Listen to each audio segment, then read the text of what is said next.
Mä oon ollut menestynyt personal trainer, elämäntapavalmentaja ja ennen kaikkea yrittäjä.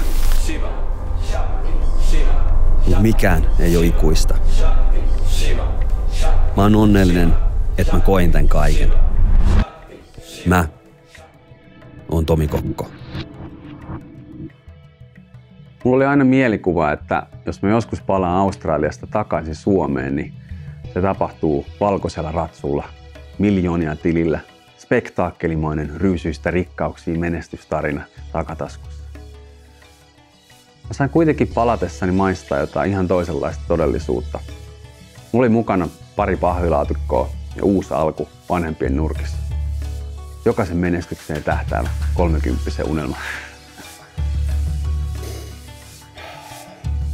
Pistä kaikki peliin. Anna kaikkes. Kouluta ihmisiä, inspiroi ihmisiä, innosta ihmisiä. Kerro tunteella, oo rehellinen. Kerro juttuja, mistä ihmiset saaduttuu kiinni. Anna niille liekkiä, anna niille intohimoa, anna niille tietoa.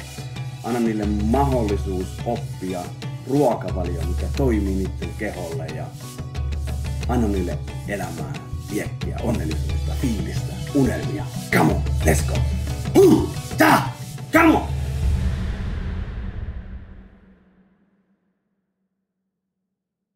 Fiilis oli tosi nihkeä, mieli maassa.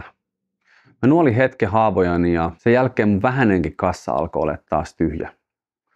Ei ollut rahaa eikä oikein ajatusta siitä, että mitä mä rupesin seuraavaksi mun elämässä tekemään. Se tuntui tosi kipeältä, mutta samaan aikaan siinä oli jotenkin sellainen raan, rehellinen fiilis, missä ihmisen oli itse asiassa hyvä olla.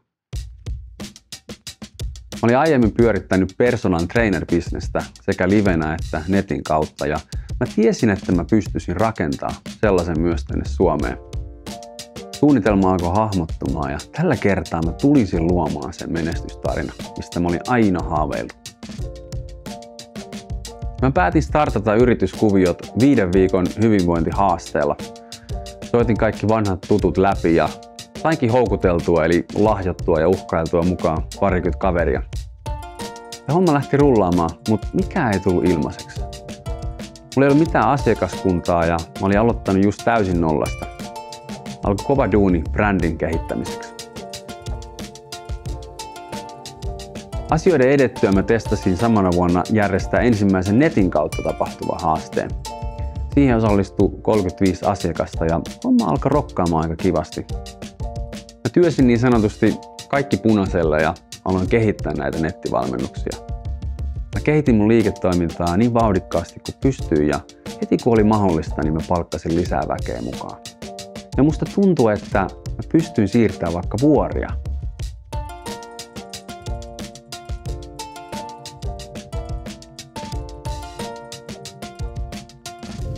Come on! Yhden miehen puljusta alkoikin kasvamaan organisaatio, mikä tuntui tosi hyvälle. Muutamassa vuodessa noin 15 000 suomalaista oli käynyt meidän hyvinvointihaasteen läpi. Meillä oli tiimissä 4 työntekijää, 10 valmentajaa eikä stoppia kasvulle ollut näkyvissä. Me oltiin hetki sitten julkaistu 30 päivän ihmiskoe-dokumentti, mikä vaan pisti lisää vettä myllyyn. Ruokakaupassa ensimmäistä kertaa uuden ruokavalion tiimoilta.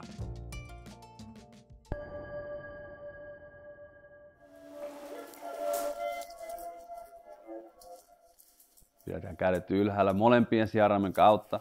Terävästi ulos, pumpataan vastaan selkärantaa. Aloitetaan.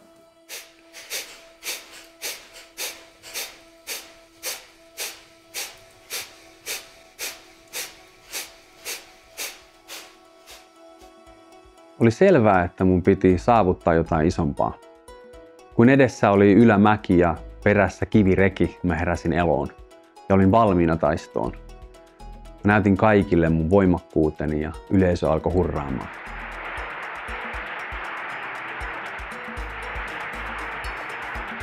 On ollut kaiken kaikkiaan mahtava vuosi ja tää oli vuoden viimeinen spiikki täällä Tampereella, mutta ensi vuonna pistetään isompaa vaihdetta silmään.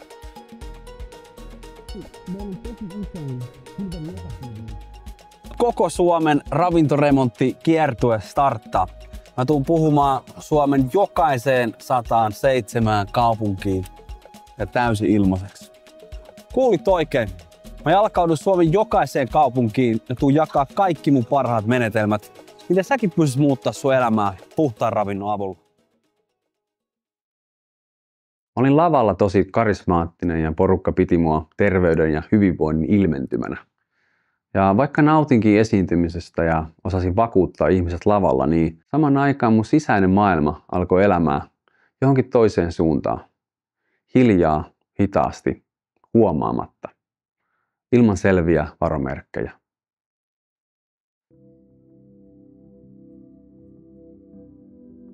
Silloin kun mulla tulee niin sanottu huono päivä, niin ensinnäkin mä en ikinä käytä omissa sanastoissa sitä huono sanaa. Kaikki päivät on päiviä ja aina emme asiat suunnitelman mukaan, aina ei ole hyvä olo, aina ei ole inspiroiva olo. Ja siinä vaiheessa on tärkeämpi just miettiä sitä. Mä yritän aina sit miettiä, että mitä mä teen ja miksi mä teen tätä juttua.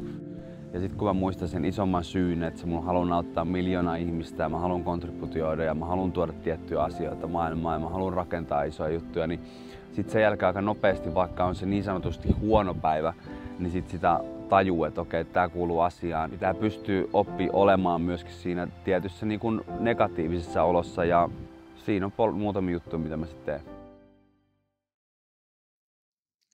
Kiertueen puolivälin jälkeen mä aloin olemaan jo tosi väsynyt, eikä oireilu oikein ottanut enää lähteäkseen. Mulla oli keikkarundi vedettävänä, paljon vastuuta yrityksestä, asiakkaista, tiimistä, eikä tauko ollut vaihtoehto. Eikö meille pienestä asti opeteta, että kunhan sä vaan puurat tarpeeksi, etkä missään nimessä valita, niin hyvä tulee. Tilannetta helpottaakseni mä ratkaisin mun väsymyksen ja masennusoireet, muut ongelmat lääkkeillä, lisäravinteilla, alkoholilla, seksillä, milloin milläkin. Korttitalo alkoi hajoilee pohjasta käsiin ja nyt mä tiesin, että se voi kaatua ihan minä hetkenä hyvänsä.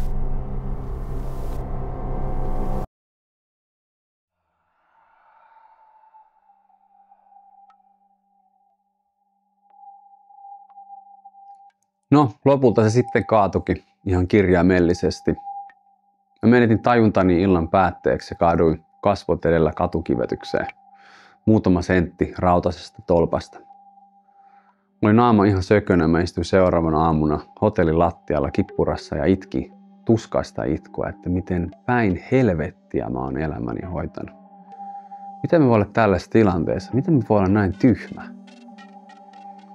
Jotenkin mä täysin, että mut kaadettiin, kun mä en itse uskaltanut pysähtyä. Tai että mut pysäytettiin, kun mä en itse uskaltanut hidastaa vauhtia. Ja mut lyötiin maahan, jotta mä oppisin taas hyväksymään itteni sellaisena kuin mä oon. Se on Tommi Kokko tässä, oikein mukavaa päivää ja tervetuloa sunnuntaina ilmaiseen webinaariin kello 8 illalla. Puhutaan vähän jojo-laihduttamisesta ja kerrotaan sullekin, että minkä takia se tapahtuu ja miten sä voit sitä välttää, että säkin pääset pysyviin, huikeisiin tuloksiin. Tervetuloa oppimaan ja inspiroitumaan. Tästä linkistä pääset messiin. Nähdään sunnuntaina. Moi! Sairaalassa musta ei löydetty mitään vakavampaa ja muutama viikko myöhemmin olin takas kiertueella inspiroimassa ihmisiä, miten elää terveellistä elämää. Oireilu oli nyt vaan monta kertaa pahempaa, mutta jotenkin se häpeä lopettaa kiertue ja duunit ja myöntää ihmisille, että ne on ollut kunnossa. Se tuntui paljon pahemmalta kuin että mä olisin vaan jatkanut. Muutama tunti aiemmin mä saatoin maata sikioasennossa hotellin lattialla, mutta lavalle astellessani olin kuin terveyden ilmentymä. Me ei oikeasti tiedetä ikinä, että miten jollakin menee siellä pinnan alla.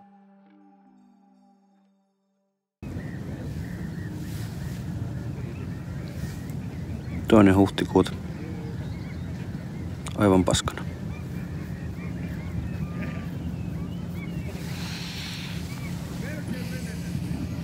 On ollut joku 10 päivää sellainen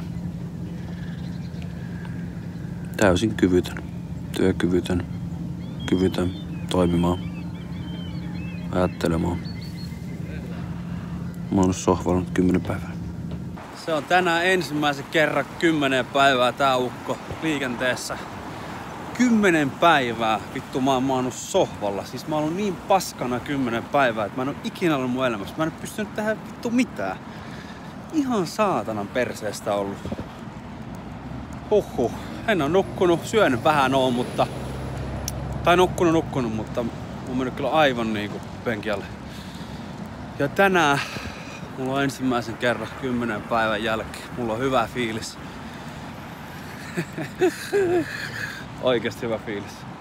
Ja niin saatanan kiitollinen vaan kaikesta tällä hetkellä. Tehdään joka päivä, että sä heräät, että se on sitä sun elämää ja sun elämää. Jos ei oo, niin mieti sitä, että mitä on sellaisia juttuja, mitä sä tykkäsit tehdä pienenä, tai mikä on sulle sellainen aihe.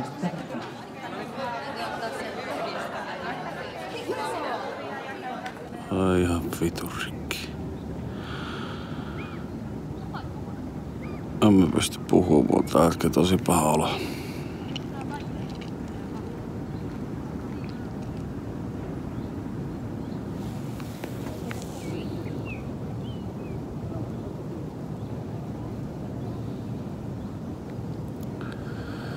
Kuinka kauan tätä vielä pitää kestää? Ei jaksa enää. Mitä tehdä, kun ei jaksa enää?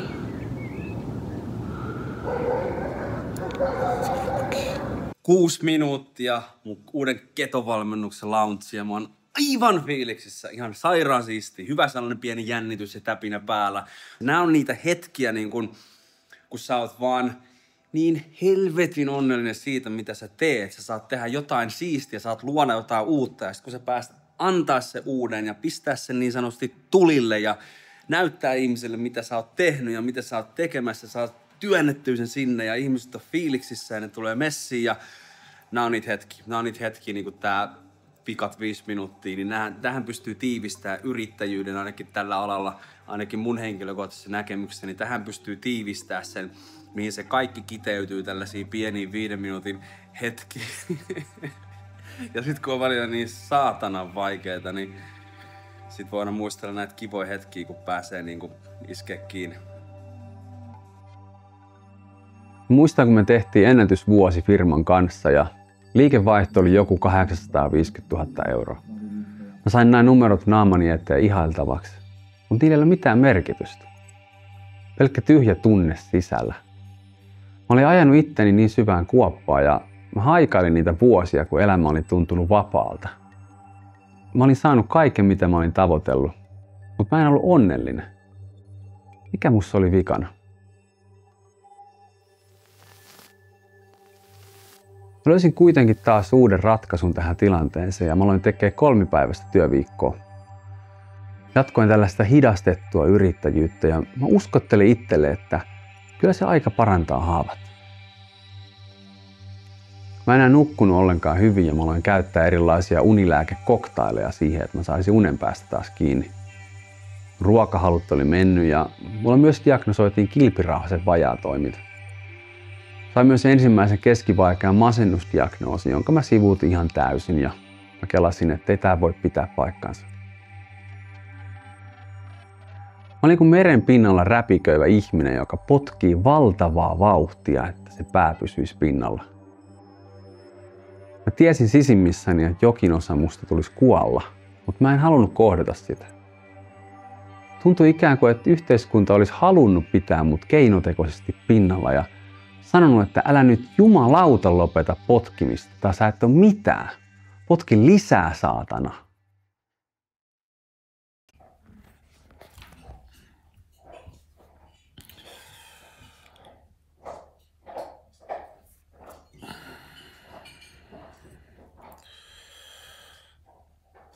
Se on oikein hyvää huomenta aamukahveella. Viime yönä tosiaan laaja unitutkimus, erilaisia härpäkkeitä, ukko täys. Vähän oli haastava nukkuu. Tässä mä oon just tullut psykiatrin vastaanotolta ja mä olin aivan loppu. Ja sen sijaan, että mua olisi kehotettu lepäämään, niin mulle määrättiin lisää lääkkeitä ja tällä kertaa sellaisia, jotka oli tarkoitettu narkolepsiaa varten. No, nyt en ollut päivisin ainakaan väsynyt, mutta en myöskään nukkunut lainkaan. Tuntui, että mä olin aivan pöllyissä päivät pitkät ja Jotenkin mä jaksoin taas kuitenkin potkia lisää. Mutta millä hinnalla?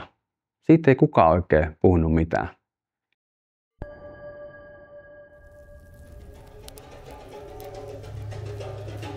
Voit kuvitella ikään kuin seinän tässä sun edessä.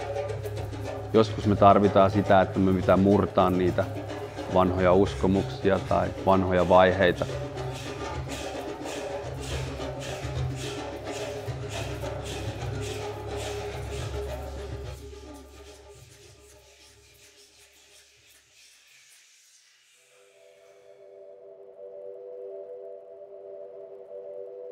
Me pystytään perustelemaan itsellemme ihan mitä me halutaan. Ja me aina löydetään myös joku, joka tukee näitä meidän perusteluja. Mä lähdin Espanjaan hyvän ystävän kanssa, jossa tehtiin duunia ja otettiin iltasi vähän huikkaa. Yhden viikonlopun jälkeen mä tein sit jotain valmennusta Zoomin kautta taas aivan helvetin väsyneenä. Mulla alkoi tulla tosi outo olo. Ensin silmissä alkoi sumenemaan. Sitten meni jalat alta. Sydän alkoi hakkaa 1100. Kuulet puutu. Ei vittu sydäri. Tähänkö mun tarina loppu? Tuli ihan hirveä paniikki. Mut kiidätettiin sairaalaan, minne päästessä paniikki oli aivan älyttömän syvä. Mä olin ihan varma, että nyt tuli lähtö. Ne pisti mut sellaiseen sydänkoneeseen kiinni ja kävi ilmi, että ei kyseessä ollut sydäri, vaan jonkun asteinen rytmihäiriö. Se päivystävä lääkäri sanoi, että kannattaa varmaan tutkia asiaa lisää, kun pääset takas kotiin. No, mä pääsin kotiin, mutta en mä mihinkään lääkäriin mennyt.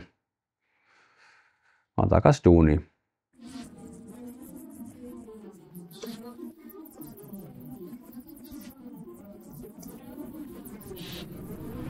Ei mennyt kuin muutaman päivän ja me jouduin takas sairaalaan syvän paniikin ja rytmihäiriöiden takia. Ja verhon toisen puolen joku henkilö menehtyi. Mä kuulin, kuinka häntä yritettiin elvyttää samaan aikaan, kun mun oma ahdistus ja kuoleman pelko oli syvimmässä mahdollisessa paikassa. Se oli jotenkin radikaali merkki mulle, että mä oon pian tuossa tilanteessa, jos mä en oikeasti ala muuttumaan.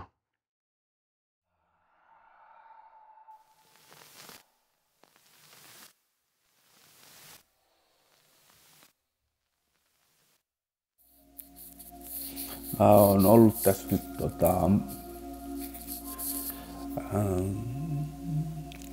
3 vuotta nyt mennyt silleen, että mä en saa elämästä kiinni ja on ihan vitun vaikea tällä hetkellä. Mulla ei ole mitään hajua, mikä mua niinku vaivaa tai mikä on niin sanotusti rikki, mutta mä en pysty liikkumaan, mä pääsen aamulla sängystä ylös ja paniikkikohtauksia ja vitun kipeä pää. Mä en pysty tehdä töitä, mä en pysty elämään, mä en pysty käymään vittu kaupassa. En mä tiedä, onko enää muut vaihtoehtoja muuta kuin nyt pistää niin sanotusti hommat pakettiin, eli duunit kasaan. Ja lopettaa.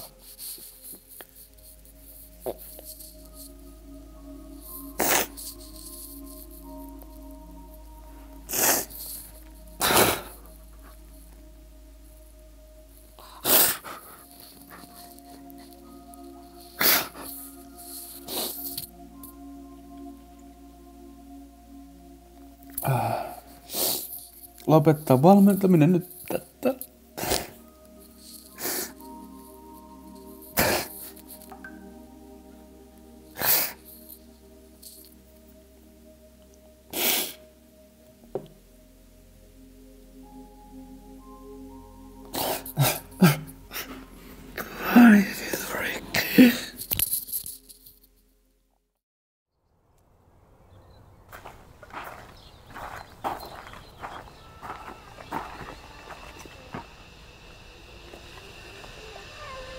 Lopulta mun ei tarvinnut edes tehdä minkäännäköistä päätöstä asian suhteen, vaan se syntyi ihan itsestään, ilman minkäännäköistä kamppailua.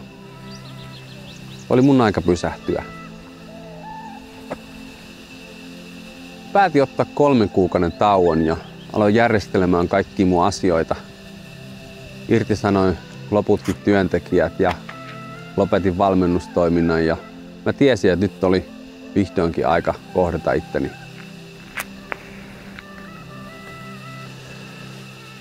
Ja yhdeltä kaverilta kuulin sellaista paikasta tuolla Espanjan vuoristossa Caminon varrella, että siellä on joku tällainen tosi hiilaava paikka ja joku tällainen mystinen hänen ystävä nimeltä Simon.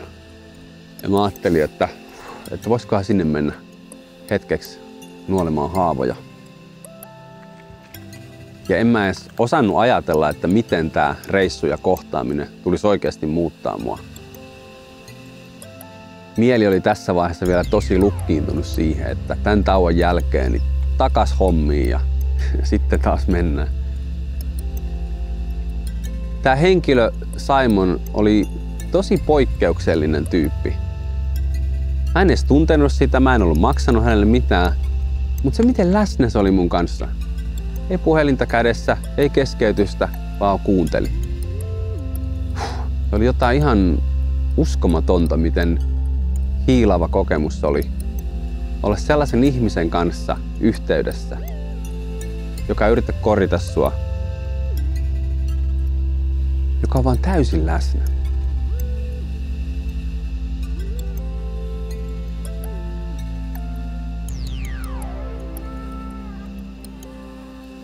Mä tiesin, että Simon oli mitä mainioin ja hyvin pitkän linjan joogaopettaja ja tietenkin kysyin, että olisiko mun mahdollista oppia häneltä. Would you like me to show you? Okay. Hän kertoi harjoittelevan ja opettavan kriya-joogaa ja sanoi, että joo, voidaan harjoitella yhdessä, mutta hän halusi heti multa saada sellaisen sitoutumisen, että jos tehdään tää, niin tietyllä tavalla tehdään sitten kunnolla. Me alettiin harjoittelemaan yhdessä ja ei nämä kriya-harjoitukset tuonut mulle mitään ihmeparannusta, mutta mä tunsin heti alusta saakka sellaisen jännän kokemuksen yhteydestä. Et vaikka mulla oli vielä tosi paljon kärsimystä ja mulla oli tosi huono olla itteni kanssa, niin ikään kuin se mun valtava panssari, mitä mä olin rakentanut vuosia, se alkoi vähän säröilemään näissä harjoituksissa, että pikkusen pääsi valopaistamaan sisään. Ja nämä kriya-harjoitukset oli lähinnä istualtaen tehtäviä hengitysharjoituksia, missä silmät oli kiinni ja tuotiin huomiota sinne sisäiseen maailmaan. Näitä harjoituksia kutsutaan matkoiksi, koska niissä kuljetaan niin monen vaiheen ja tunnetilan läpi. Niissä käytetään myös erilaisia mudria, mantroja, voi olla liikettä, jopa parityöskentelyä, joka tekee siitä todella syvän ja kokonaisvaltaisen kokemuksen.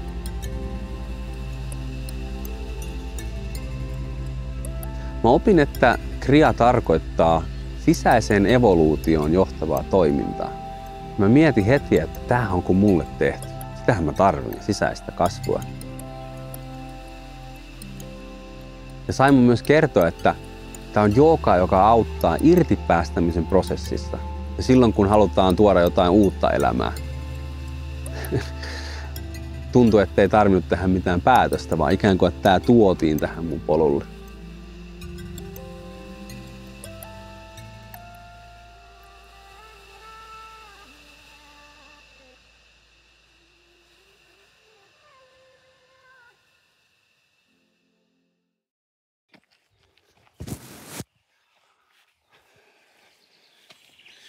Tällä hetkellä on kyllä aikamoinen ahdistus taas päällä, että huhhuh. Tuli kyllä ihan vitu hirveältä. Käveleksin tässä luonnossa ja yritän hengittää ja jotenkin niinku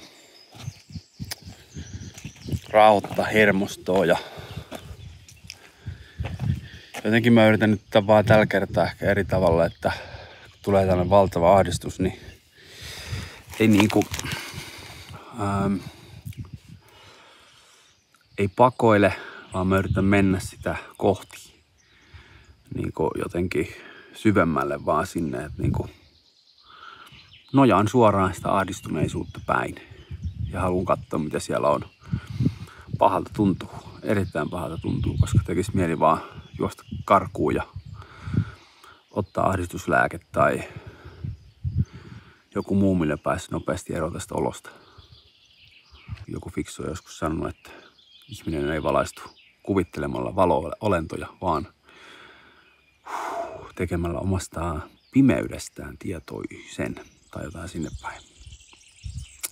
Sitä tällä hetkellä tehdään.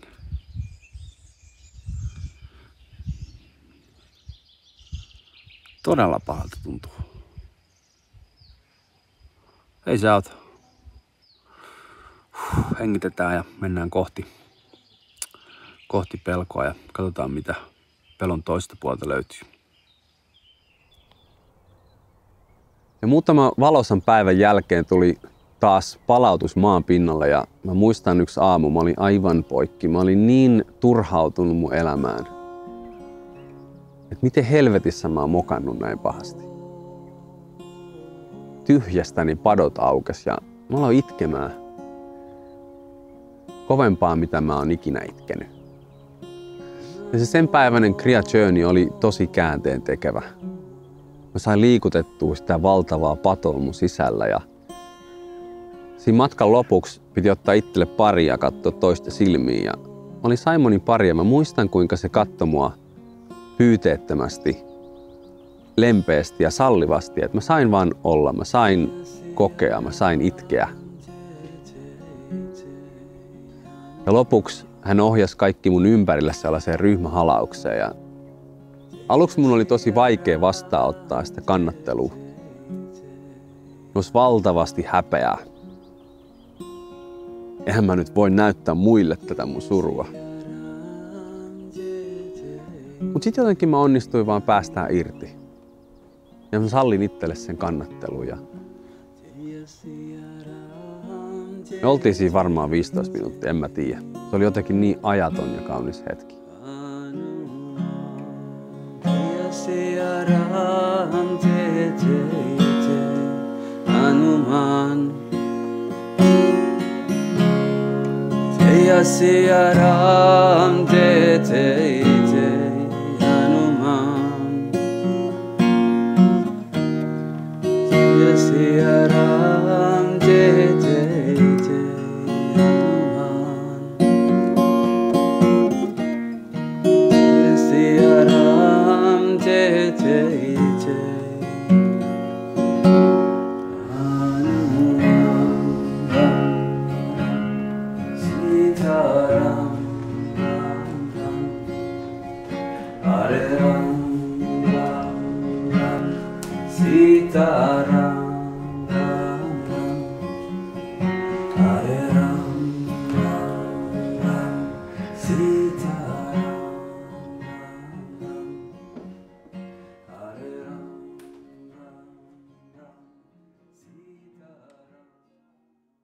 Kun mä palasin takas Suomeen, niin mä tiesin mun sisällä, ettei tässä ole mikään 3 kuukauden tauko enää kyseessä.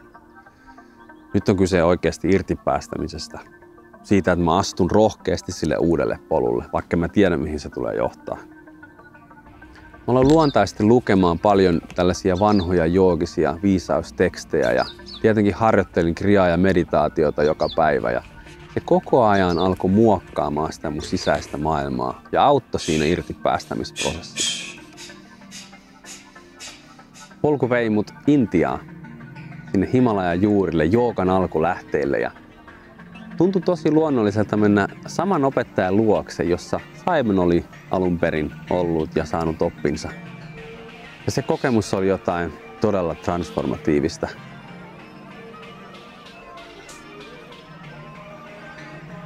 Mä sain valmiudet toimia opettajana, mutta en mä siinä vaiheessa edes ajatellut, että mä näitä ikinä kellekään jakasin, koska mä halusin tehdä sen koulutuksen nimenomaan sen oman sisäisen maailman ja matkan vuoksi. Palattuani takas Suomeen, kaverit alkoi kyselemään, että missä sitä on oikein oltu ja mä halusin näyttää niille, niin mä aloin vetämään kerran viikossa tällaisen kriamatkan tuolla porukoiden takapihalla ihan vaan huvin ja urheilun vuoksi. Ja Ja muutaman kerran jälkeen ne kyseli, että oletko ihan varma, että et halua avata tätä muillekin, että tässä on jotain uniikkia. Ja siitä se ajatus sitten lähti ja koko homma ympärillä alkoi muodostua tosi luonnollisesti yhteisöä. Et tuntui, että just ne oikeat ihmiset alkoi tulemaan näihin kohtaamisiin. Mä aloin pitämään vähän retriittejä ja myöskin netin kautta vähän testailin eri juttuja. Ja mä oon nauttinut tämän matkan jokaisesta vaiheesta ja mä tuun innolla seuraamaan, että mihinköhän se mut vie. Om Trayambakam yajamahe sukhandim pustivaranam. Om Trayambakam yajamahe sukhandim pustivaranam.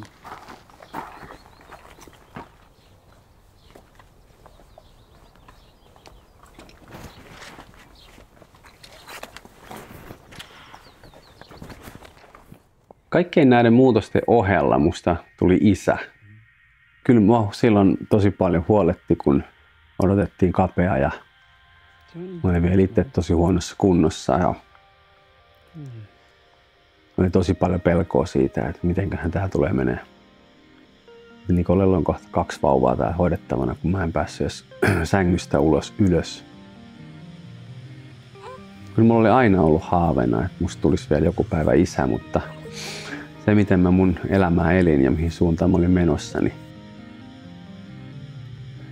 ei se enää näyttänyt siltä, että se tulisi toteutua. Se kun mä sain pitää häntä eka kerran kädessä ja mä jotenkin tajusin sen elämän suuruuden ja se, että musta oli tullut isä ja vähän pieni poika oli tullut tähän maailmaan.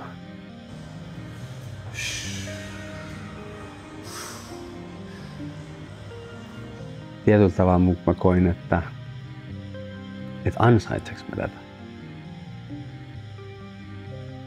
Ja että voiks mä olla muka tälle pienelle lapselle oikeasti esimerkillinen isä. Jos mä en ole itsestäkään onnistunut pitää huolta.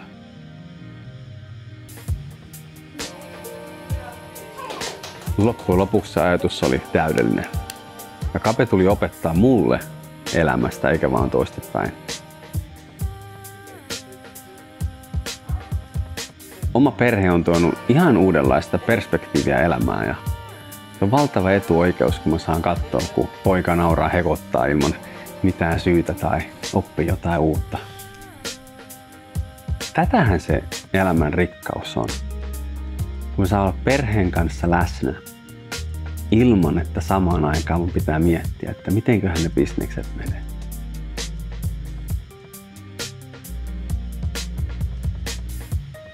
Niin, onko mä nyt onnellinen? Mistä mä tiedän, ettei jooga vaan täyttänyt väliaikaisesti sitä mun sisäistä aukkoa, niin kuin niin moni juttu teki aiemminkin? Enhän mä tiedäkään. Mutta mä tiedän, että tää sisältä kumpuava yhteyden tunne, onnellisuus, iloisuus, tää tulee jostain ihan uudesta paikasta.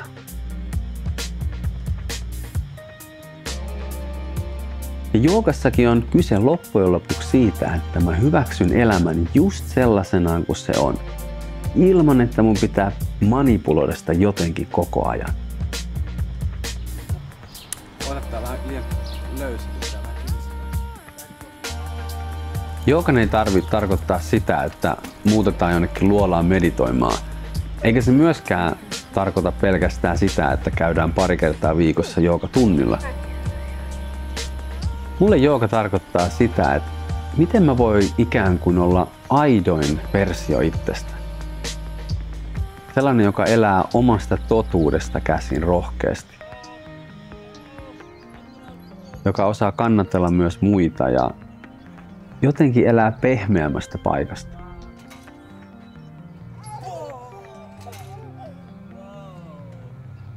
Omalla kohdalla voin sanoa, että se valtava tuska ja kipu, se oli rankka, mutta tärkeä opettaja.